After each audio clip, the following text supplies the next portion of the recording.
मोहन नाम का लड़का होता है। वो बहुत गरीब होता है। वह साड़ी की दुकान पर काम करता है।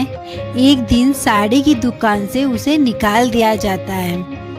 उसके पास कोई नौकरी नहीं होती और ना ही वो ज़्यादा पढ़ा लिखा होता है। वह नौकरी की तलाश में इधर उधर बहुत घूमता है, लेकिन कम पढ़ा लिखा होने के कारण उसे कहीं नौकरी नहीं मिलती। एक दिन वह अपने घर जा रहा था कि उसने रास्ते में झाड़ियों में एक किताब देखी। वह किताब को अपने घर ले आता है और किताब को खोलकर देखता है तो उस किताब में एक सलाह लिखी हुई होती है कि आप टिकट खरीदिए, और उसके साथ टिकट नंबर भी दिए हुए होते हैं। मोहन बाजार जाकर बहुत ढूंढकर उस नंबर का टिकट ले आता है। कुछ दिन बाद मोहन को उस टिकट नंबर से 1 करोड़ की लॉटरी लगती है। मोहन एकदम से अमीर बन जाता है। अब मोहन उस किताब में फिर देखता है कि उस किताब में लिखा होता है कि आप एक बस खरीदिए। मोहन ने बस खरीदी और उसे चलाने के लिए आदमी रखे। देखते ही देखते 1 साल में मोहन की 5 बसें चलने लग गई। मोहन उस किताब में लिखा होता है वही करता था, परंतु उस किताब की एक शर्त थी कि हर रोज एक बार किताब को खोलना बहुत जरूरी था।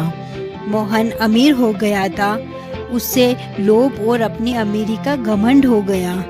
एक दिन वह किताब खोलना भूल गया और जब अगले दिन उसने किताब खोली तो उसमें मोहन के लिए एक दंड लिखा था, और दंड में मोहन को आधी जायदाद दान करने का दंड था। मोहन को गुस्सा आया और उसने किताब बंद कर दी। मोहन ने जब दूसरे दिन किताब खोली तो उसमें लिखा था कि 2 दिन में अगर उसने दंड के रूप में अपनी आधी जायदाद दान नहीं की तो उसकी सारी जायदाद खत्म हो जाएगी और वह वापस गरीब हो जाएगा। मोहन को इस बार इतना गुस्सा आया कि वह किताब को लेकर बाहर गया और दूर ले जाकर झाड़ियों में किताब को फेंक दी। कुछ दिन बाद मोहन की एक बस ने किसी नेता के घर की दीवार पर टक्कर मार दी और बात इतनी बढ़ गई कि मोहन पर केस हो गया।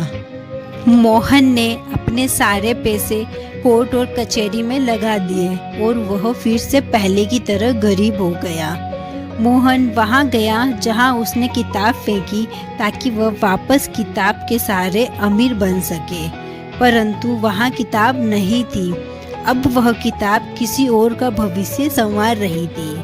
मोहन को अपनी गलती का पछतावा हुआ और वह सोचने लगा कि अगर वह किताब के अनुसार चलता तो आज उसकी ऐसी दुर्दशा नहीं होती।